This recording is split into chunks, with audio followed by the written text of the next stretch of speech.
Hello दोस्तों। जरा सोचिए, हर सुबह आप अपनी टू डू लिस्ट देखते हैं। कामों की लाइन लगी हुई है, ईमेल्स चेक करना है, मीटिंग्स करनी है, घर के काम निपटाने हैं और ऊपर से अपने सपनों के लिए भी वक्त निकालना है। पर दिन खत्म होते होते अक्सर लगता है कि टाइम तो गया, पर असली काम नहीं हुआ। क्यों? क्योंकि असली समस्या टाइम की नहीं है, असल समस्या है माइंड की। किताब mind management not time management के लेखक डेविड कद्वी कहते हैं कि हमारी प्रोडक्टिविटी घड़ी की टिक टिक से नहीं, बल्कि दिमाग की रिदम से चलती है। मतलब, अगर हम अपने दिमाग के हिसाब से काम करेंगे तो वही 24 घंटे हमें अलग नतीजे देंगे। यही किताब हमें सिखाती है कि हमें टाइम नहीं, बल्कि अपने माइंड को मैनेज करना चाहिए। इस वीडियो को अंत तक जरूर देखें, क्योंकि इसमें आप जानेंगे कि माइंड मैनेजमेंट क्यों टाइम मैनेजमेंट से कहीं ज्यादा शक्तिशाली है। यह समझ आपकी सोच और जीवन दोनों को एक नई दिशा दे सकती है। तो बने रहिए हमारे साथ और सीखिए एक ऐसा राज जो आपकी प्रोडक्टिविटी और पीस दोनों को बढ़ा देगा। Chapter 1, mind management not time management. सोचिए, आपके पास दिन के 24 घंटे हैं। सबके पास यही समय होता है, एलन मस्क के पास भी और आपके पास भी। लेकिन फर्क यह है कि एलन मस्क उन 24 घंटों में क्या क्या कर लेते हैं और हम अक्सर दिन खत्म होने तक सोचते ही रह जाते हैं कि आज तो कुछ खास किया ही नहीं। यहीं पर डेविड कद्वी कहते हैं, असल खेल टाइम का नहीं है, माइंड का है। अब देखिए, टाइम को तो आप बांध नहीं सकते। घड़ी चलती रहेगी, मिनट और घंटे गुजरते रहेंगे। आप चाहें तो अपने दिन का शेड्यूल बना लीजिए। सुबह 8 बजे ये करना है, 9 बजे ये करना है। लेकिन क्या आपका दिमाग हर वक्त उसी हिसाब से काम करने को तैयार होता है? बिल्कुल नहीं। उदाहरण के लिए, सुबह सुबह जब आपका दिमाग फ्रेश होता है तो क्रिएटिव काम करना आसान होता है। मान लीजिए, आपको कोई नया बिजनेस आइडिया सोचना है, किताब लिखनी है या कोई आर्ट वर्क बनाना है। अगर आप वही काम रात को 11 बजे करने बैठेंगे, जब दिमाग थक चुका है, तो शायद पन्ना खाली ही रह जाएगा। यानी प्रोडक्टिविटी का मतलब है काम को टाइम के हिसाब से नहीं, बल्कि दिमाग की अवस्था, स्टेट ऑफ माइंड के हिसाब से करना। डेविड इसे ऐसे समझाते हैं, अगर आप क्रिएटिव काम करना चाहते हैं तो जरूरी है कि आप उसे उस वक्त करें जब आपका दिमाग क्रिएटिव मोड में हो। उसी तरह, अगर आपको सिंपल मैकेनिकल काम करना है, जैसे ईमेल का जवाब देना, बिल्स भरना, तो वो आप तब कर सकते हैं जब दिमाग उतना अलर्ट ना हो। ये ऐसा ही है जैसे आप बीज बो रहे हैं। अगर बीज को सूखी मिट्टी में डाल दिया तो वो अंकुर नहीं निकालेगा। लेकिन अगर उसी बीज को उपजाऊ मिट्टी और सही मौसम में डाल दें तो वो पनप उठेगा। ठीक उसी तरह हमारा दिमाग भी अलग अलग समय पर अलग मिट्टी की तरह बिहेव करता है। तो इस पहले चैप्टर का सबसे बड़ा सबक यही है, टाइम की बजाय माइंड को मैनेज करना सीखिए। क्योंकि जब आप दिमाग के हिसाब से काम करेंगे तो कम समय में भी बड़ा असर डाल सकते हैं। Chapter 2, the creative sweet spot. दोस्तों, पिछली बार हमने बात की थी कि असली खेल टाइम का नहीं बल्कि माइंड का है। आज हम इस किताब के दूसरे चैप्टर में उतरते हैं, जिसका नाम है द क्रिएटिव स्वीट स्पॉट। अब जरा सोचिए, जब क्रिकेट बैट का स्वीट स्पॉट पर बॉल लगती है तो शॉट कितना दमदार निकलता है। उसी तरह हमारे दिमाग का भी एक स्वीट स्पॉट होता है, लेकिन ये रन बनाने के लिए नहीं, बल्कि हमारे सबसे बेहतरीन क्रिएटिव आइडियाज के लिए होता है। ये वो पल होता है जब दिमाग खुला हुआ होता है, फ्रेश होता है और उसमें से सबसे शानदार सोच बाहर निकलती है। कई बार आपने महसूस किया होगा कि जब आप सुबह उठते ही कोई काम शुरू करते हैं तो सब कुछ आसान लगता है। आइडिया अपने आप बहने लगते हैं, आप जल्दी जल्दी लिखते चले जाते हैं या किसी प्रॉब्लम का हल तुरंत पकड़ लेते हैं। लेकिन अगर वही काम आप रात को दिन भर थकान के बाद करने बैठें तो दिमाग जैसे खाली हो जाता है। यही फर्क है, यही क्रिएटिव स्वीट स्पॉट है। डेविड कद्वी बताते हैं कि उन्होंने खुद ये सीखा जब वो लिखते थे। अगर वो सुबह सुबह बिना किसी डिस्ट्रैक्शन के लिखते थे तो उनका दिमाग फ्लो में चला जाता था।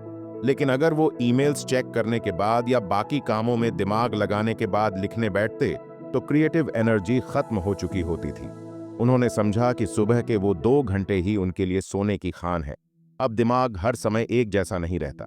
कभी हम पूरे लॉजिक और कैलकुलेशन मोड में होते हैं, कभी बिजनेस में उलझे रहते हैं और कभी रिलैक्स होकर खुले आसमान की तरह सोचने लगते हैं। और ये रिलैक्स और फ्रेश मोड ही हमारी क्रिएटिव को जगाता है।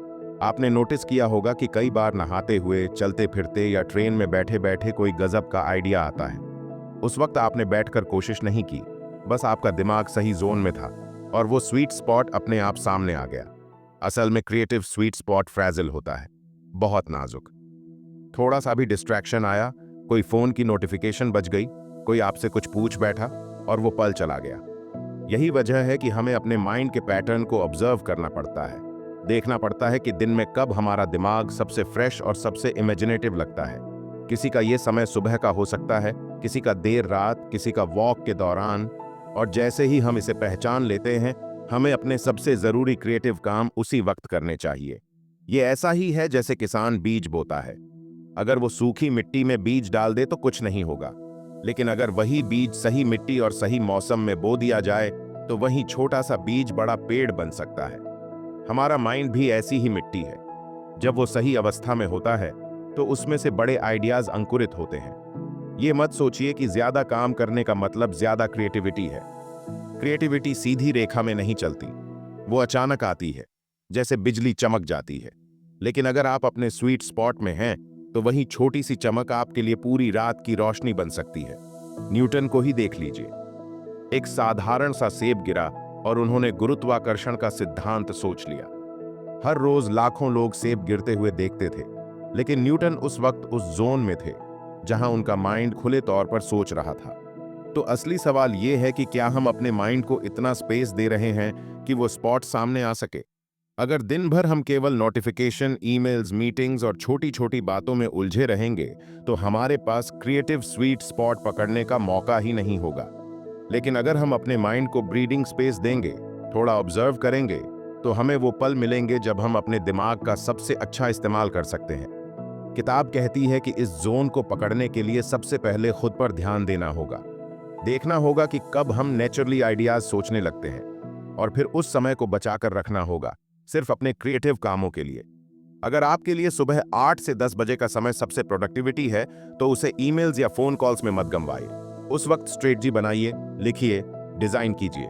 कुछ ऐसा कीजिए जो आपके फ्यूचर को शेप करे। बाकी के काम जैसे बिल्स भरना, मेल्स का जवाब देना, मीटिंग्स करना, ये आप तब भी कर सकते हैं जब आपका दिमाग उतना फ्रेश नहीं है। ये बात स्टूडेंट्स के लिए भी उतनी ही सच है जितनी किसी एंटरप्रेन्योर्स या आर्टिस्ट के लिए। मान लीजिए आपको सिलेबस कवर करना है। अगर आप अपना सबसे अच्छा समय फोन या छोटे कामों में वेस्ट कर देंगे तो जब पढ़ने बैठेंगे तो दिमाग थक चुका होगा। लेकिन अगर आपने अपना स्वीट स्पॉट जैसे सुबह 7 से 9 बजे पढ़ाई के लिए रख लिया तो वहीं 2 घंटे 5 घंटे से ज्यादा असर देंगे। इसका मतलब ये नहीं है कि दिन का बाकी समय बेकार है। नहीं, दिन का हर हिस्सा काम आता है। फर्क सिर्फ इतना है कि क्रिएटिव स्वीट स्पॉट को आप वो काम दें जिससे सबसे बड़ा फर्क पड़ता है। बाकी समय आप छोटे और मैकेनिकल कामों में लगा सकते हैं। ऐसे आप हर स्टेट ऑफ माइंड का सही इस्तेमाल करेंगे। और यही है इस चैप्टर का असली निचोड़। क्रिएटिव स्वीट स्पॉट कोई जादुई चीज नहीं, ये आपके दिमाग का नेचुरल रिदम है। आपको बस उसे पहचानना है और उसे हार्नेस करना है। याद रखिए, दुनिया के बड़े इन्वेंशन और सबसे शानदार आइडियाज तब आए जब इंसान अपने स्वीट स्पॉट में था।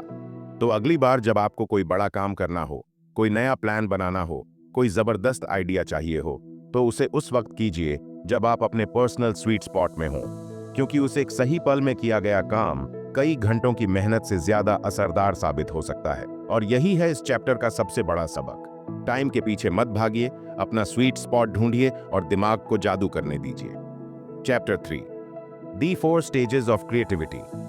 दोस्तों, आपने कभी गौर किया है कि जब कोई नया आइडिया आपके दिमाग में आता है तो वो अचानक नहीं आता। हम सोचते हैं कि आइडिया बस ऐसे ही टपक पड़ा, लेकिन सच ये है कि क्रिएटिविटी के पीछे एक प्रोसेस चलता है। ठीक वैसे ही जैसे एक बीज को पेड़ बनने में अलग अलग सीजन से गुजरना पड़ता है, वैसे ही एक क्रिएटिव आइडिया भी 4 स्टेजेस से होकर गुजरता है। डेविड कदवी इस चैप्टर में हमें यही समझाते हैं। क्रिएटिविटी कोई जादू नहीं है, ये दिमाग की एक जर्नी है। और अगर हम इस जर्नी को समझ लें तो हम अपने आइडियाज को ज्यादा अच्छे से ग्रो कर सकते हैं। पहला स्टेज है प्रिपरेशन। ये वो वक्त होता है जब आप किसी चीज को लेकर क्यूरियोसिटी महसूस करते हैं।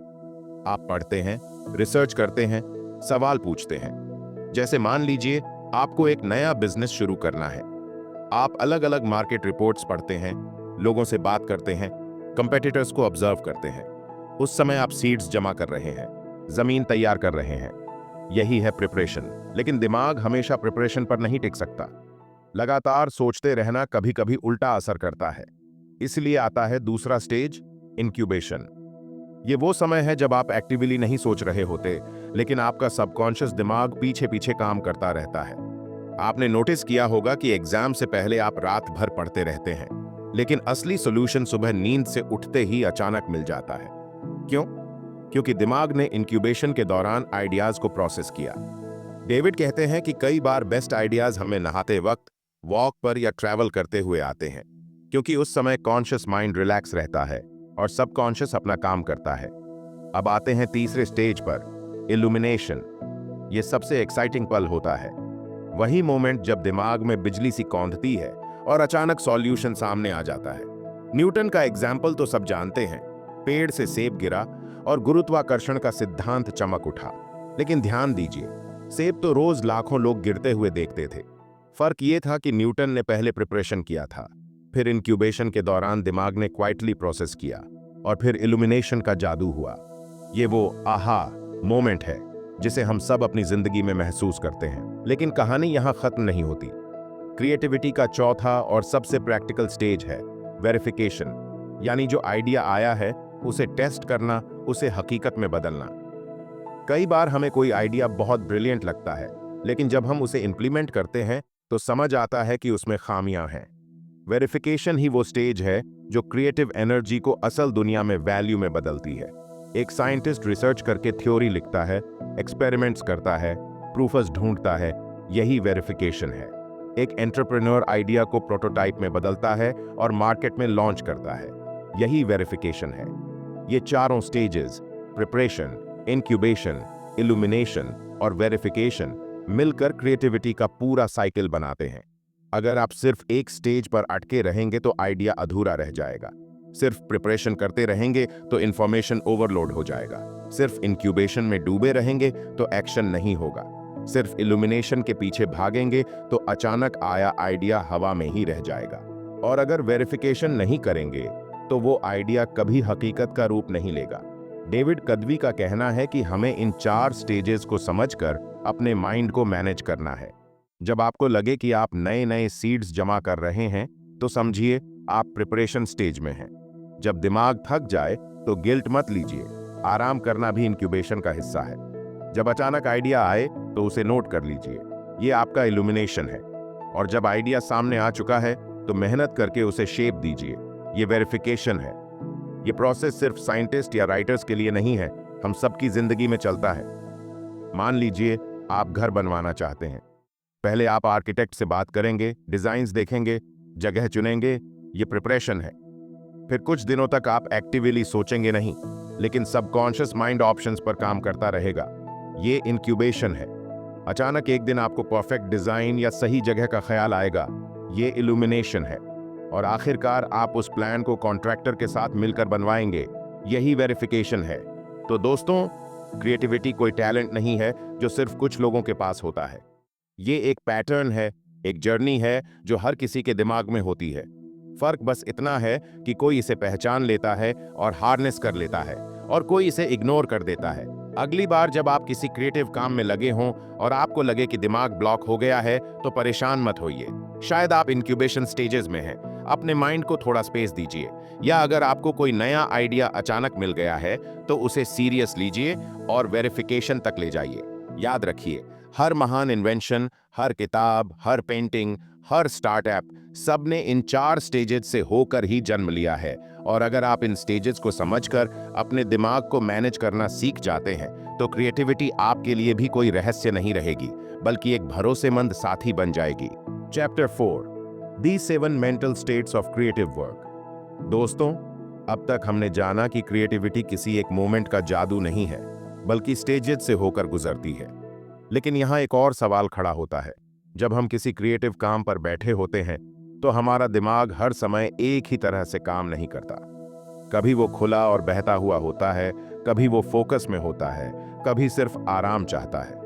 और यही अलग अलग स्टेट्स हमारी क्रिएटिविटी को शेप देते हैं।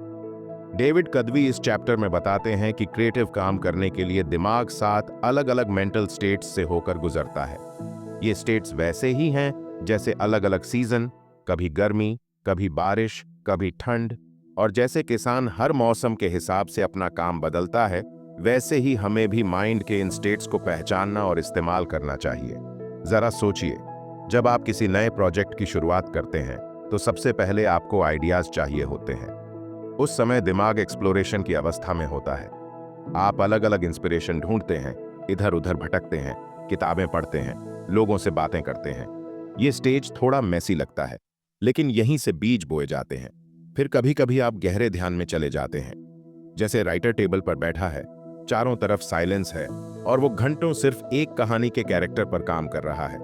यही डीप फोकस का स्टेट है, जहां दिमाग लेजर की तरह काम करता है। लेकिन इस स्टेट तक पहुंचने के लिए अक्सर पहले एक्सप्लोरेशन और फिर इंक्यूबेशन से होकर गुजरना पड़ता है। कभी ऐसा भी होता है कि आपका माइंड प्लेफुल मोड में चला जाता है। आप मजाक कर रहे होते हैं, स्केच बना रहे होते हैं या बस बेफिक्री से आइडियाज उछाल रहे होते हैं। ये हल्कापन क्रिएटिविटी को खोल देता है। कई बड़े आर्टिस्ट और इनोवेटर्स कहते हैं कि उनके बेस्ट आइडियाज खेलते खेलते ही आए। इसके उलट कभी माइंड एडिटिंग मोड में जाता है। वहां पर क्रिएटिविटी का मतलब होता है एग्जिस्टिंग आइडियाज को पॉलिश करना, उन्हें शेप देना, जैसे स्कल्पचर पत्थर को काट काट कर मूर्ति का रूप देता है। इस स्टेट में दिमाग बहुत क्रिटिकल हो जाता है और हर डिटेल को जांचता है। लेकिन हम हर समय प्रोडक्टिव नहीं रह सकते। कभी कभी दिमाग डे ड्रीम करता है, कहीं और भटकता है। और हैरानी की बात यह है कि यह भटकना भी क्रिएटिविटी का हिस्सा है, क्योंकि जब माइंड वांडर करता है तो अलग अलग चीजें आपस में जुड़ने लगती हैं। कुछ समय ऐसे भी होते हैं जब माइंड सिर्फ अब्सॉर्ब करता है। आप पॉडकास्ट सुन रहे हैं, किसी एग्जीबिशन में जा रहे हैं, किताब पढ़ रहे हैं। आप एक्टिवली कुछ नया नहीं बना रहे, लेकिन आप रॉ मटेरियल जमा कर रहे हैं और यही रॉ मटेरियल बाद में आपके क्रिएटिव काम में इस्तेमाल होता है। आखिरकार एक स्टेट ऐसा भी आता है जब दिमाग बस आराम चाहता है। आप कुछ नहीं कर रहे, वॉक पर हैं, सो रहे हैं या बस खिड़की से बाहर देख रहे हैं।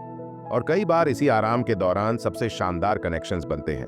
तो दोस्तों, क्रिएटिव काम का मतलब सिर्फ बैठकर कंसंट्रेट करना नहीं है। क्रिएटिविटी अलग अलग मेंटल स्टेट्स की एक यात्रा है। कभी आप गैदर करते हैं, कभी पॉलिश करते हैं, कभी वांडर करते हैं, कभी रिलैक्स करते हैं। अगर आप इन स्टेट्स को पहचानना सीख लें और हर काम को उसके सही स्टेट से जोड़ दें, तो आपकी क्रिएटिविटी मल्टीप्लाई हो जाएगी। डेविड का कहना है कि सबसे बड़ी गलती हम तब करते हैं जब हर काम को एक ही मोड में करने की कोशिश करते हैं। जैसे अगर आप नए आइडियाज सोच रहे हैं और उसी समय उन्हें क्रिटिसाइज भी कर रहे हैं, तो माइंड ब्लॉक हो जाएगा। एक्सप्लोरेशन और एडिटिंग साथ साथ नहीं हो सकते। पहले एक्सप्लोरेशन कीजिए, फिर एडिटिंग कीजिए। ये ऐसा ही है जैसे खाना पकाना। पहले आप मार्केट से सब्जियां और मसाले लाते हैं, ये गैदरिंग और एक्सप्लोरेशन है। फिर उन्हें काटते छांटते हैं, ये एडिटिंग है। उसके बाद उन्हें पकाते हैं, ये फोकस और एग्जीक्यूशन है। और आखिर में आराम से बैठकर खाते हैं, ये रिलैक्सेशन है। अगर आप इन स्टेप्स को गड़बड़ कर देंगे तो स्वाद भी बिगड़ जाएगा। तो क्रिएटिविटी को भी ऐसे ही स्टेजेस और स्टेट्स में जीना चाहिए। कभी माइंड को आज़ाद छोड़िए, कभी उसे डिसिप्लिन में लाइए, कभी खेलिए, कभी कंसंट्रेट कीजिए, और जब थक जाए तो गिल्ट मत लीजिए, क्योंकि आराम भी इस प्रोसेस का हिस्सा है। अगर आप इन 7 स्टेट्स को कॉन्शियसली पहचानने लगेंगे तो आपके लिए क्रिएटिव काम स्ट्रगल नहीं रहेगा। आपको पता होगा कि किस समय कौन सा काम करना है। और यही है इस चैप्टर का सबसे बड़ा संदेश। क्रिएटिविटी दिमाग की इन स्टेट्स का नृत्य है और हमें बस उसकी धुन पर थिरकना सीखना है। Chapter 5, creative cycles. दोस्तों, अब तक हमने समझा कि क्रिएटिविटी अलग अलग स्टेट्स में बहती है और माइंड को मैनेज करना ही असली प्रोडक्टिविटी है। लेकिन यहां एक और दिलचस्प कॉन्सेप्ट आता है, क्रिएटिव साइकिल्स। जरा सोचिए, जब हम चांद को देखते हैं तो हर रात उसका रूप बदलता है। कभी पूरा गोल चांद चमकता है, कभी आधा दिखता है और कभी वो बिल्कुल गायब हो जाता है। लेकिन हमें पता है कि साइकिल चल रही है और कुछ दिनों बाद वो फिर से पूरा नजर आएगा। हमारी क्रिएटिविटी भी बिल्कुल ऐसी ही होती है। वो हमेशा एक जैसी नहीं रहती। कभी आप आइडियाज से भरे होते हैं, दिमाग जैसे फाउंटेन की तरह बह रहा होता है। हर दिन कोई नया ख्याल आता है, लिखने बैठें तो पन्ने भर जाते हैं। लेकिन फिर अचानक एक फेज आता है जहां कुछ भी नहीं निकलता। दिमाग खाली लगता है, हर काम भारी लगता है और इसी समय हमें लगता है कि शायद क्रिएटिविटी खत्म हो गई है। लेकिन असल में ये क्रिएटिव साइकिल का हिस्सा है। डेविड कद्वी कहते हैं कि क्रिएटिविटी का फ्लो वेव की तरह चलता है। ऊपर जाता है, फिर नीचे आता है और फिर दोबारा उठता है, जैसे टाइड आती है और जाती है। अगर हम इसे समझ लें तो हमें डर नहीं लगेगा जब इंस्पिरेशन गायब हो जाए। हम जानेंगे कि ये पॉज भी उतना ही जरूरी है जितना एक्शन। सोचिए, एक किसान की तरह। किसान साल भर फसल नहीं काटता। पहले वो जमीन तैयार करता है, फिर बीज बोता है, फिर पेशेंटली इंतजार करता है। कुछ समय खेत में हरियाली नहीं दिखती, लेकिन मिट्टी के नीचे काम चल रहा होता है। फिर एक समय आता है जब फसल लहलहाने लगती है। क्रिएटिविटी भी ऐसी ही साइकिल पर चलती है। कभी आप बीज बो रहे होते हैं, आइडियाज कलेक्ट कर रहे हैं। कभी इंक्यूबेशन का मौसम आता है जहां माइंड चुपचाप प्रोसेस करता है। फिर अचानक इंस्पिरेशन खिलता है और फिर हार्वेस्टिंग होती है, यानी आप अपने आइडियाज को शेप देते हैं और दुनिया में शेयर करते हैं। लेकिन समस्या ये है कि हम अक्सर इस नेचुरल साइकिल को नजरअंदाज कर देते हैं। हमें लगता है कि हर दिन इंस्पायर्ड होना चाहिए, हर दिन कुछ बड़ा क्रिएटिव करना चाहिए, और जब ऐसा नहीं होता तो हम गिल्ट में चले जाते हैं। असल में गिल्ट की कोई जरूरत नहीं है। अगर आप खाली महसूस कर रहे हैं तो समझिए कि आपका दिमाग अगले क्रिएटिव सीजन की तैयारी कर रहा है। डेविड खुद लिखते हैं कि जब वो किताब लिख रहे थे तो कई बार हफ्तों तक कुछ खास प्रोग्रेस नहीं होती थी। पहले वो परेशान होते, लेकिन बाद में समझे कि ये भी साइकिल का हिस्सा है। जब दिमाग को आराम और इंक्यूबेशन मिलता है, तभी नए आइडियाज पनपते हैं। जरा आप अपनी लाइफ में देखिए। कभी आपको लगता होगा कि आप बहुत प्रोडक्टिव हैं, प्रोजेक्ट्स पूरे हो रहे हैं, आइडियाज लगातार आ रहे हैं, लेकिन फिर अचानक एक स्लंप आता है। पहले आप सोचते हैं कि शायद आप लेजी हो गए हैं, लेकिन अगर आप ध्यान देंगे तो पाएंगे कि स्लंप के बाद अक्सर कोई नया ब्रेक थ्रू आता है। यही साइकिल का जादू है। तो क्रिएटिव साइकिल को एम्ब्रेस करना सीखिए। अगर आप पीक पर हैं तो उसका फायदा उठाइए, ज्यादा से ज्यादा क्रिएट कीजिए। और अगर आप डीप में हैं तो रिलैक्स कीजिए, गिल्ट मत लीजिए। वो डीप आपके अगले पीक के लिए फ्यूल बना रहा है। याद रखिए, चांद हर रात पूरा नहीं होता, लेकिन साइकिल चलती रहती है। क्रिएटिविटी भी हर दिन एक जैसी नहीं होगी, लेकिन अगर आप धैर्य रखें तो उसका रिदम आपके फेवर में काम करेगा। इस चैप्टर का सबसे बड़ा सबक यही है, क्रिएटिविटी लीनियर नहीं है, वो साइकिल है। और जब हम इस साइकिल को पहचान कर उसके साथ फ्लो करते हैं तो हमारी प्रोडक्टिविटी एफर्टलेस हो जाती है। हमें जबरदस्ती इंस्पिरेशन ढूंढने की जरूरत नहीं पड़ती, क्योंकि हम जानते हैं कि उसका मौसम खुद आएगा।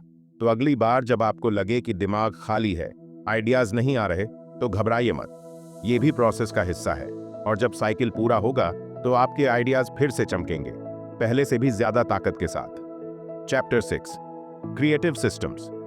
दोस्तों, अब तक हमने समझा कि क्रिएटिविटी हमेशा एक जैसी नहीं रहती। कभी वो पीक पर होती है, कभी स्लंप में, और ये सब नेचुरल साइकिल का हिस्सा है। लेकिन अब सवाल ये है कि हम इस क्रिएटिविटी को लंबी रेस में कैसे टिकाए रखें। कैसे सुनिश्चित करें कि इंस्पिरेशन आए तो उसके साथ हम कुछ बड़ा बना पाएं, और जब वो गायब हो तो भी हमारी ग्रोथ रुक न जाए। इसी का जवाब है क्रिएटिव सिस्टम। डेविड कद्वी कहते हैं कि क्रिएटिविटी को सस्टेनेबल बनाने के लिए सिर्फ मोटिवेशन काफी नहीं है। मोटिवेशन आती जाती रहती है, कभी बहुत हाई होती है, कभी बिल्कुल गायब। लेकिन अगर आपके पास सिस्टम है तो वही सिस्टम आपको आगे बढ़ाते हैं। सिस्टम ऐसा होता है जैसे आपके काम का ढांचा, एक ऐसा फ्रेमवर्क जिसमें आपका दिमाग ऑटोमेटिक काम करता है, बिना हर बार विल पावर पर निर्भर किए। जरा सोचिए, अगर कोई लेखक ये ठान ले कि वो जब भी इंस्पायर्ड होगा तभी लिखेगा, तो शायद उसकी किताब कभी पूरी ही ना हो। लेकिन अगर उसने अपने लिए सिस्टम बना लिया कि हर सुबह 9 से 11 बजे तक वो लिखेगा, तो धीरे धीरे वही कंसिस्टेंसी उसकी क्रिएटिविटी को शेप देगी। शायद पहले दिन सिर्फ एक पैराग्राफ लिखे, दूसरे दिन 2 पन्ने, लेकिन महीनों बाद वही छोटे छोटे हिस्से मिलकर पूरी किताब बन जाते हैं। ये सिस्टम मैजिक नहीं है, ये डिसिप्लिन भी नहीं है, बल्कि ये एक ऐसा माहौल बनाते हैं जहां आपका दिमाग नेचुरली फ्लो में जा सके। जैसे किसान हर दिन खेत की देखभाल करता है, वो ये नहीं सोचता कि आज मुझे कितना इंस्पायर्ड फील हो रहा है। वो बस अपना काम करता है और सीजन्स के हिसाब से फसल आती है। वैसे ही क्रिएटिव सिस्टम आपको हर दिन छोटी छोटी ईंटें रखने देते हैं, और समय के साथ आप देखेंगे कि आपने एक इमारत खड़ी कर दी है। डेविड खुद बताते हैं कि उन्होंने अपनी किताबें लिखने के लिए अलग अलग सिस्टम्स बनाए। जैसे उन्होंने राइटिंग का एक निश्चित टाइम ब्लॉक रखा, डिस्ट्रैक्शन को मिनिमाइज करने के लिए रूल्स बनाए, और पब्लिशिंग प्रोसेस को स्टेप बाय स्टेप सिस्टम में बदला। नतीजा ये हुआ कि उन्हें हर बार मोटिवेशन ढूंढने की जरूरत नहीं पड़ी। उनका सिस्टम उन्हें ऑटोमेटिकली काम करवाता रहा। अब जरा आप अपनी जिंदगी में सोचिए। मान लीजिए आप पेंटिंग सीखना चाहते हैं। अगर आप ये सोचेंगे कि जब मन करेगा तब ब्रश उठाऊंगा, तो शायद साल भर में 2 पेंटिंग्स भी न बने। लेकिन अगर आप सिस्टम बना लें कि हर रविवार 2 घंटे सिर्फ पेंटिंग करेंगे, तो साल भर में 50 से ज्यादा आर्टवर्क्स आपके पास होंगे और उन्हीं में से कुछ मास्टरपीस बन सकते हैं। सिस्टम क्रिएटिविटी को पिंजरा में नहीं डालता, बल्कि उसे एक ट्रैक देता है। ये वैसे ही है जैसे नदी।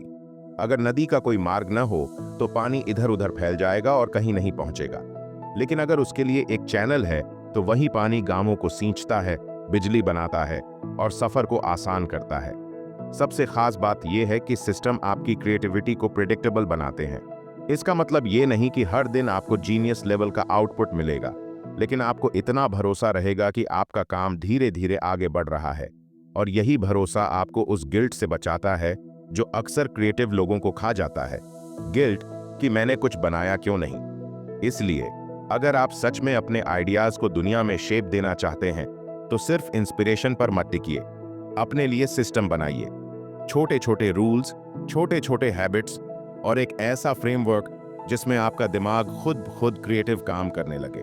और याद रखिए, सिस्टम बोरिंग लग सकते हैं, लेकिन उनका आउटकम एक्स्ट्रॉर्डिनरी होता है। इंस्पिरेशन उड़ने वाली हवा है, लेकिन सिस्टम वो जड़ें हैं जो पेड़ को जमीन से जोड़कर उसे बड़ा होने देती हैं। तो अगली बार जब आप कोई नया क्रिएटिव प्रोजेक्ट शुरू करें, तो ये मत सोचिए कि इंस्पिरेशन कब आएगा। पहले अपना सिस्टम बनाइए और फिर देखिए कैसे वही सिस्टम आपके माइंड को मैनेज करके क्रिएटिविटी को स्थायी बना देता है। तो दोस्तों, अब आप समझ ही गए होंगे कि असली प्रोडक्टिविटी समय को नहीं, बल्कि अपने दिमाग को मैनेज करने से आती है। अगर आपका माइंड सही दिशा में काम कर रहा है, तो कम समय में भी आप बड़े बड़े काम कर सकते हैं। क्रिएटिविटी सिर्फ तब नहीं आती जब सब कुछ परफेक्ट हो। असली कला तो तब है जब हम केओस के बीच भी अपने आइडियाज को शेप दे सकें। और यही माइंडसेट हमें ऑर्डिनरी से एक्स्ट्रॉर्डिनरी बनाता है। अगर आपको ये वीडियो पसंद आई हो, तो इसे लाइक करें और अपने दोस्तों और परिवार के साथ शेयर करें। और कमेंट में बताइए कि ये बुक समरी आपको कैसी लगी। अगर आप चैनल पर पहली बार आए हैं, तो हमारे चैनल को सब्सक्राइब जरूर करें और साथ में बेल आइकन दबाना न भूलें, ताकि हर नया वीडियो का नोटिफिकेशन सबसे पहले आप तक पहुंचे। मिलते हैं अगले वीडियो में एक नई किताब के साथ, एक नई सोच के साथ। तब तक खुश रहें और सीखते रहें। धन्यवाद।